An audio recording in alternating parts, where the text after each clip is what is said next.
So today it's my great pleasure to welcome Ilan Volkov, and I hope I pronounce your name kind of correctly. Perfect, yeah. Um, Wonderful to talk to you, and I'm very grateful for the time that you're giving us. Ilan was principal conductor both with the Iceland Symphony and the BBC Scottish Symphony Orchestra, among many of his accolades, including having been also an assistant conductor for the Boston Symphony, I believe, under Seiji Ozawa. So a huge amount of experience under his belt. And I'm very interested in talking to him about a lot of his work in new music, especially, but in so many other things that he's been in charge of. So Ilan, again, thank you for joining me. And, Lovely to be here. Thank you. Thank you for asking me. Of course. And I'd like to start jumping right in and saying, these are strange times in the world at the moment, where in most countries we're sheltering in place under lockdown, quarantine, on however we call it. How are you finding inspiration or a structure in your life? The life of a conductor is usually traveling, rehearsing, performing. Now none of that is happening. So how are you organizing your days? Yeah, it's coming, of course, in the middle of the season, March, April, May. Usually is very busy for conducting. I mean, I have my two kids and my partner. They are in Israel and I'm with them. And yeah, it's been great just to be home, which is always good. I mean, I am enjoying that. And it's really good to have time to listen to stuff, which I've done a lot in the last month and a half, almost 2 months since, because actually I'm one of the first people that got into isolation in Israel because of some stupid rules. So that already in the 3rd of March, I was already from then on, like basically at home. I'm doing a radio program called At Home. So we've done 10 programs, and these are really fun. It's like 1 hour of music, but it's all like to do with my library, basically. So my CDs and cassettes and vinyl, I choose stuff from them, and I talk about the music a little bit.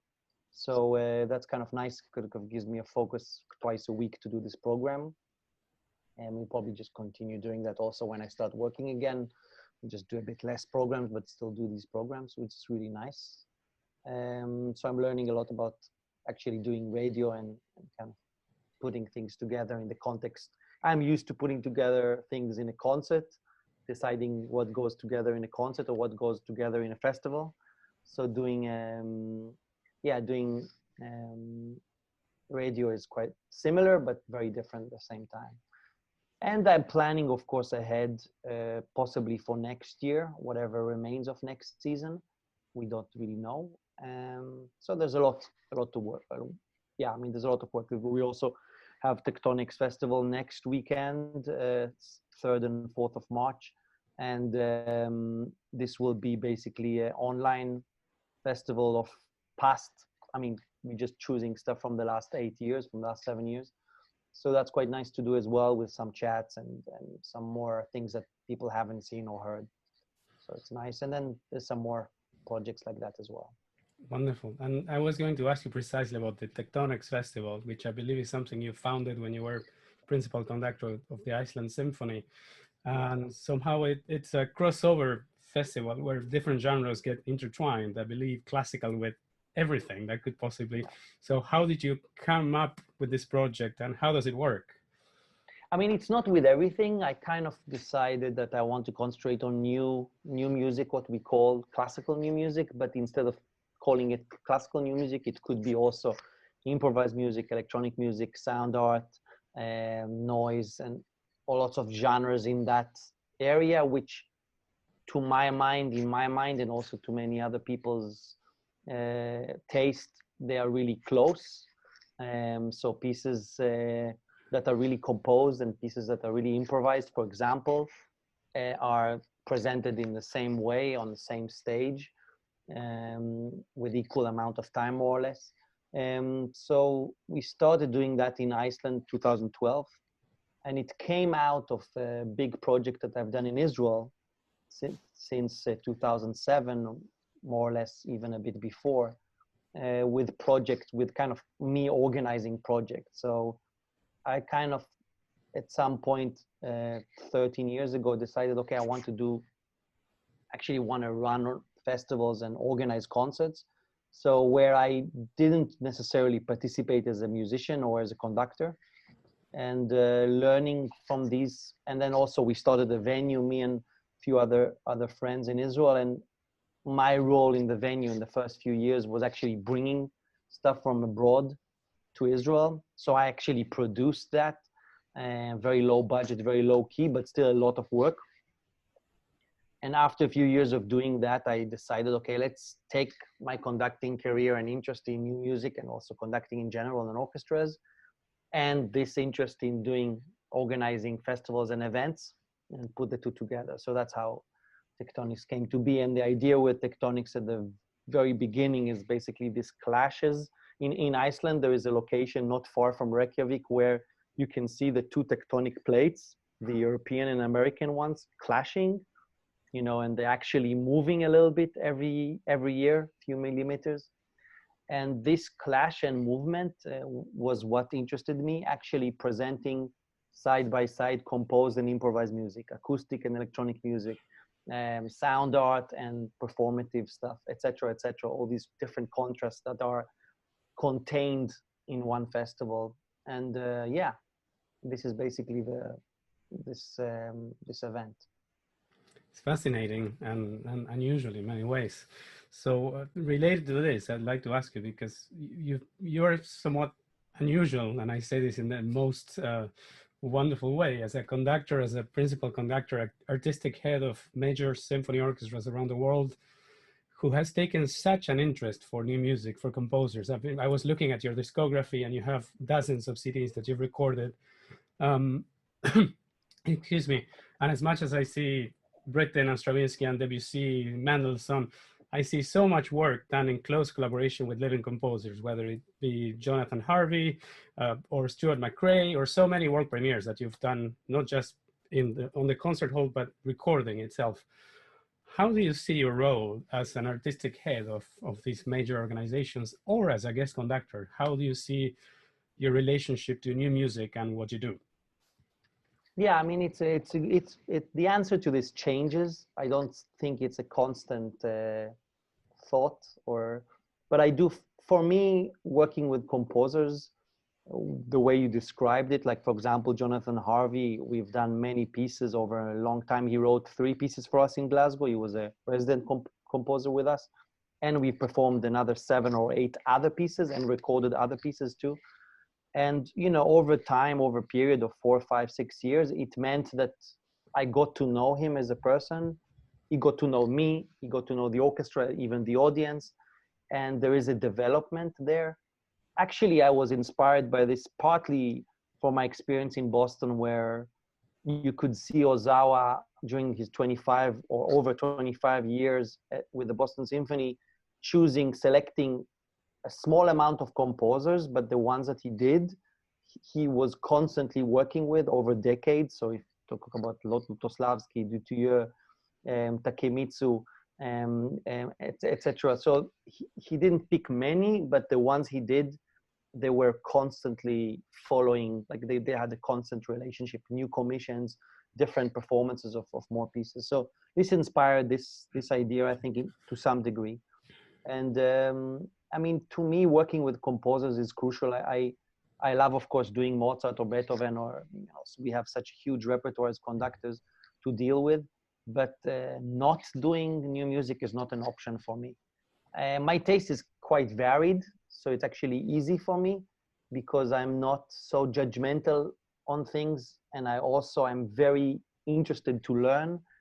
So my taste goes from, like, you know, British minimalism or British, you know, simplistic music like Lawrence Crane or Howard Scampton. It goes the whole way to you know, Georg Friedrich Haas or other more complex composers. And I have no problem with dealing with the history of new music because I'm learning it, you know, over 30 years of research and listening. And yeah, that's what I hope that I can also give to an orchestra and an audience, is this knowledge and especially the passion, I think, for it. You know, I don't think people should do it if they're not really into this. Very good points. Now, how would you compare working with different orchestras, whether it being as principal conductor or when you travel as a guest? How are these experiences, and how do you look to inspire your players, especially when talking about this kind of new music? Sometimes some orchestras are not so welcoming to doing Brian Ferneyhough or whatever it might be.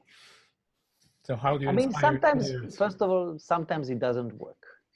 So, I mean, conducting over 25 years and traveling over 25 years with professional conducting over 20 years, I think it sometimes doesn't work. Sometimes you have to ignore certain things, you know, because, you know, in the end of the day, the musicians, they don't need to like everything that they're doing, you know.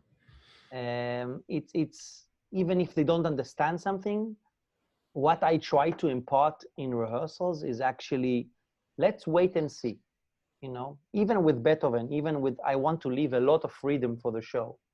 So if I'm rehearsing to such a degree that they know that I'm not going to pick one thing. So they have to be on edge. They have to be concentrating, listening, and making sure we're leaving quite a lot of freedom there, even if it's an old piece or even if it's a new piece. And I try to inspire them to such a degree to listen to what they're playing. And there is a way to rehearse things in a sort of not analytic, didactic way, but in a way that kind of makes people listen to what they're playing and sort of explains the piece or explains some of what they have to do without actually doing a huge long lecture. This is A, this is B, this is C. And if you rehearse properly, the things go in the body and the ear and the heart of the musicians, and then they can also transfer it outwards to the players, because I'm there just a medium between, you know, somebody who's been scribbling away at his desk for many months, especially orchestral piece, it takes months or years, and to, you know, it has to pass through me to the players and to the audience. And so I try to impart this function. You know, I think this function is really special in what classical musicians do. You know, we are there as a conduit, and it's not about so much what we feel about the music.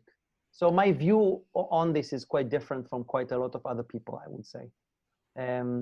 I have a lot of emotions and views on the music, but it's maybe not necessarily the most important thing. And yeah, I mean, it's also a trust. I mean, when I get a score, my main thing is to try to understand what this piece of art is. And to tell you the truth, this could take years. So, I mean, a piece of music, whatever it is, it's not an easy thing that you taste and you know what it is. It's like a really complex dish that is done by an amazing kind of cook, if we take that metaphor further. And it's impossible to know what the ingredients are. And you have to search in there to find what it is. And you have to all the time ask yourself questions about what it is. And if you ask these questions, this is already a lot of what you have to do as a performer for me. And you create a situation where the orchestra knows that they can only judge the piece or try to judge the piece when our job is done, when we finish the concert. And then it's our time to discuss the worthiness of the piece. Funnily enough, a lot of musicians don't even like some Beethoven symphonies. You know, it's like when they play something so much, many times I talk to players and they surprise me by saying, you know, oh, Seventh Symphony of Beethoven again, you know, because either they played it too much or they don't like it. You know, people can, you know, and it's our job to make things kind of function. I'm talking very in a practical way, but there is so much we can give to the piece that we play. And it's so much above, oh, this I like or this I don't, you know, it's way deeper than that. I really like what you said about the rehearsal process, in which, you know, you have an idea, you work for such a long time on a piece, you might have done it 20 times before you come back to it. You're working with the orchestra, and rather than telling them exactly what you want, you try to find other ways to make it happen. And make it gel somehow, and that might be more effective than actually trying to micromanage in rehearsal. Yeah, I mean, you asked what's the difference between working with an orchestra that knows me and an orchestra that doesn't. Well, one thing that's different is the trust. So both ways. An orchestra that knows me, that I know them, means that we are in a stage in our communication that's just deeper and higher. And it means we can do much more, you know, because they need to trust me, and it's the other way around too. And because they play, I don't. You know, so if I don't trust them and I don't learn how to trust them, then I can't do my job. So it goes both ways. And I think, I mean, it's really amazing to sometimes come to a new orchestra and we don't know each other and it clicks. And sometimes it just doesn't. You know, it's a lot to do with things that are nothing to do with music. And it might be my mood, it might be the orchestra mood, or what they just went through in the last few weeks or years. It's not something that you can plan on. I think I try to just see what the piece is telling us. But on the other hand, you have to have a view of how to work. And some orchestras prefer to rehearse more, some prefer to rehearse less. And when you come in there, usually you don't know. And so you have to be yourself. And sometimes it works and sometimes not. And it's fine. You know, we're not supposed to be successful in everything we do in life. To that point also, that we're not also supposed to like everything that we hear. Like going to a concert is not going to a supermarket. And I want to develop an attitude from my musicians and from my audience that comes to my concerts, is that, yes, it's okay. I don't like this painting. I don't like this piece. That's fine. But what happened during that? I mean, not liking something is nothing. It's just a judgment. But what else did you experience? And if we can kind of go into that, then we can experience art in a deeper way, I think. I really like what you're saying. And in regards to taking things in perspective, you might not necessarily like every, you know, if we go back to the metaphor of the chef, you might not necessarily like every single dish that is given to you, but some flavor might put in perspective a different flavor or highlight something else that you really enjoyed. Yeah. I mean, this is the great thing with programming, that you can make these parallels between music that sits across hundreds of years sometimes, you know, and these parallels are this magic thing, you know, like watching, you know, hearing a piece by Stravinsky and how it correlates with a piece by Purcell or whatever, you know, any kind of example that you can think of can work in programming. So that's why we also need to push a programming in more and more directions, because we have so much we can work with. I mean, the history of orchestral music or piano music or string or violin music, it's hundreds of years of work. So why should we choose only 20 pieces to work with? You know, this repetition of things, to me, it's completely pointless. And I love doing stuff that are these big pieces. I've done many things like that in my life, but I just don't want to do that every day, you know. I mean, I totally respect people who do only that, like, let's say, Radu Lupo. He kind of developed a very small repertoire, and I love that, you know. That was what worked for him, you know. But for me, I have to keep myself curious, I have to ask myself questions, I have to challenge myself technically to really learn about what I'm doing as a conductor, but also as a musician, as a listener. So the next question I want to ask you is about your time working as Seiji Ozawa's assistant with the Boston Symphony. How long were you there for? And what are some of your most memorable experiences of that time in your life? Well, that was really great. I mean, I was still pretty young when I got there.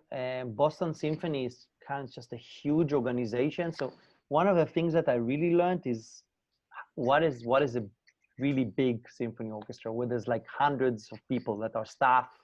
I don't know how many, but many, where there is a huge amount of you know, concerts during the year. There's a summer festival, which is just the most amazing, beautiful thing to be part of. You know, I wasn't conducting so much, you know, I was mainly assisting and listening and then meeting all the players. And that particular job think it still exists, is a really unique one. I did it for 3 years, and you get to be kind of inside the orchestra. So I had a lot of friends in the orchestra, which is quite not so normal for the conductor. And you, of course, friends with the management, and you're learning and getting friendly and listening to the musicians that are coming, whether it be, you know, Peter Serkin, or, you know, the quality of the musicians that came are the highest caliber, of course. So yeah, it was an amazing opportunity. I did some concerts, of course. Some of them were really big, you know, like thousands of people outdoor and all that stuff. You know, it was a great thing. Sorry about the cats. Oh no, you have cats? I could hear something. I couldn't tell what it was. Yeah, there's a couple of cats here and there. They like to talk. Yeah, so I mean, that was a great experience. Of course, learning from Seiji and the other conductors that came. Heiting was there a lot as principal guest. And there were many other fantastic, I mean, Oli Nassan, I remember assisting him. I mean, there were so many experiences, just like top level. And I learned so much, you know, just like observing other conductors is something that I kind of miss actually now. I kind of do it when I go to concerts or something, but it's not the same like actually when you go and see a colleague rehearse. I love that. It doesn't matter if it's not my taste. It doesn't matter. I learn, you know, it's really great. Now, what are some of the experiences with singers or soloists that also you could mention as some of the, you know, highlights in your career, or something unusual in any way, whether it was in the recording studio or performing live, particular experiences with soloists that you've had that were? It's hard to pick one. I'm sure. I mean, it's what I love about working with soloists. They have a very different perspective when they come into the room with an orchestra. So you have to know, what I've learned is that you really need to know inside out the piece. And you ideally, you have already a rehearsal with the orchestra before. So you're already in front to some degree. And you have to allow a space there as a conductor to give quite a lot of space for the player or singer, which might mean that they say directly things to the orchestra. They might kind of take over to some degree, which is totally cool. Sometimes it's not, but usually it's great. And it's actually making sure that you're really supporting them. You know, this is very, very important with the work with singers. And I think it's something that's not necessarily natural for a conductor to learn. It's something you develop, unless you're kind of a genius. Some people, of course, do it from the very first moment, but it's learning about breath and rubato and about physicality of another instrument that needs to pass through you, you know, because when you're breathing in a concerto, the main source of breath is the soloist, not you. It's a little different. And of course you can negotiate that to some degree, but it's very different from running the whole thing from the pyramid. So this is a much more complex, in a way, organization. And of course in opera, where things are shifting, and there is of course theater as well comes into it, then you're really part of a huge machine, you know, a huge organization. It's very inspiring, you know, when it clicks, you know. I think it's also something to do with, similar to the feeling when you have as an orchestra member, when something really clicks in a show. It usually happens only in concerts. It can happen in rehearsal. Something kind of changes. Something changes, something deep inside changes, and then people are listening and experience something to a degree that they could never do alone. That's why, I mean, doing orchestral music is a kind of utopia. So forget all these things about how difficult it is to get the conductor. The conductor again tells us what to do. And it's true, all of that is really very difficult to deal with for a lot of professional musicians. But when you have this utopian feeling, it can happen only briefly. To some people have it all the time. Actually a matter of attitude as well. And some people just experience here and there. But this experience, I think, is a very lofty one. It's a very, and so it's worth, you know, and I hope I think most orchestral musicians feel that as well. You know, it's their colleagues and the feeling with the colleagues of building something that, you know, you cannot make an orchestral sound by yourself.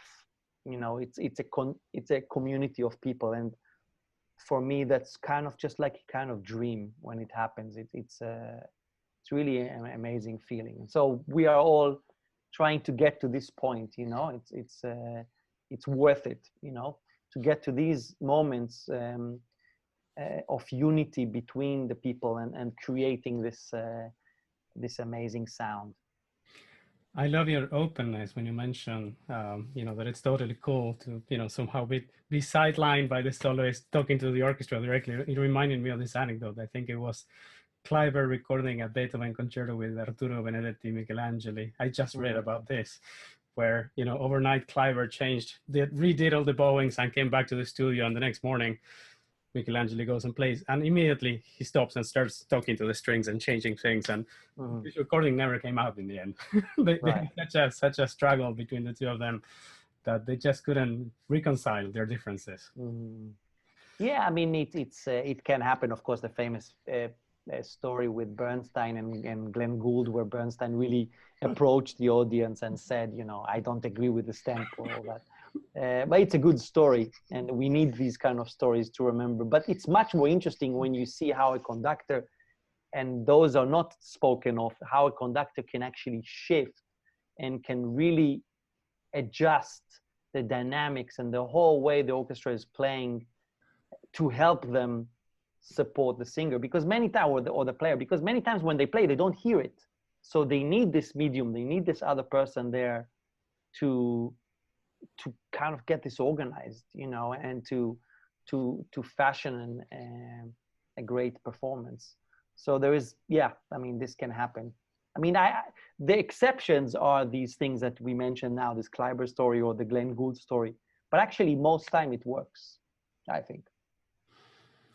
So we've taken a lot of your time, so we're approaching kind of the end of this interview, which I've really enjoyed the conversation with you. So I'd like to ask you about your advice for young musicians, and specifically for young conductors, for somebody who is considering a career as a conductor. What would be your advice to them? What to do, what to look for, what to focus on? Wow. I mean, for me, what drives me is just actually, in the end, it's simple. It's just the love of music, you know? And I think it's more important, this passion for music, than anything else. Some people, you know, it works another way. But for me, you have to develop your skills as a listener, not only as a performer. So you want to learn about analysis, you want to learn about harmony, you want to learn about other kinds of music, whether it be Indian music or African music or other kinds of music that can teach you what music is. You know, so you're basically learning, you know, and that can be on any level. You can learn in La Scala, in the Met. You can learn teaching kids, you know, special needs people, whatever you're working at in any field of music, you can learn. You keep learning from other people, especially, and by yourself too, like just with the music, listening with the scores. Just pick up, go into the library. You know, I usually, when I studied, I didn't see enough people in the library. And I thought myself, why you guys are not here? Like, there is all this music, you don't know it. Now people don't need library, just go on IMSLP and you have everything there. And you need to throw yourself at it. You need to open something that you can't read, whether it be a Stockhausen score or whether it be a Monteverdi, and you just go into it and you just listen to another performance and another performance, and you go and you learn. So this self-learning for me was the key. You know, it's great to go to an institution and to learn from other people and hear about advice and all this, but it actually needs to come from the inside. And then, yeah, if you're successful or not, I'm not going to give you tips how to be successful. It happened to me kind of by chance, and who knows.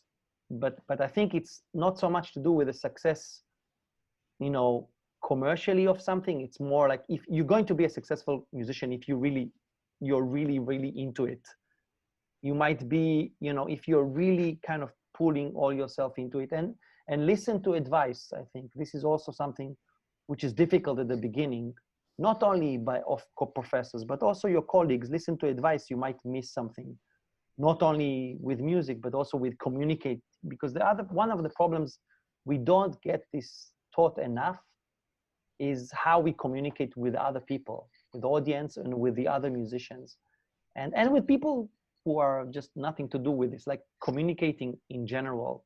It's something that I think is crucial for us.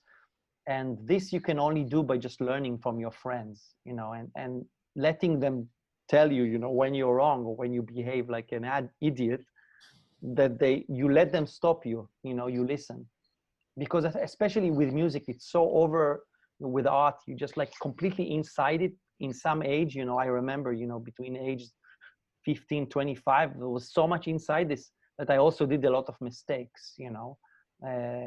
So I think, yeah, these two things, I think, you know, the passion and the drive, the inside passion to it, and the interest, keep yourself curious. That's a major thing for me. That's what helped me a lot, I think. That is really helpful, valuable advice. So all the way between California and Israel, I wanna thank you, Ilan, once more. It's been wonderful to speak with you and get to know more. Thank you so much. All this insight. Thank you so much, and all the best to you. Stay well. Yeah. See you soon, everyone. Be good.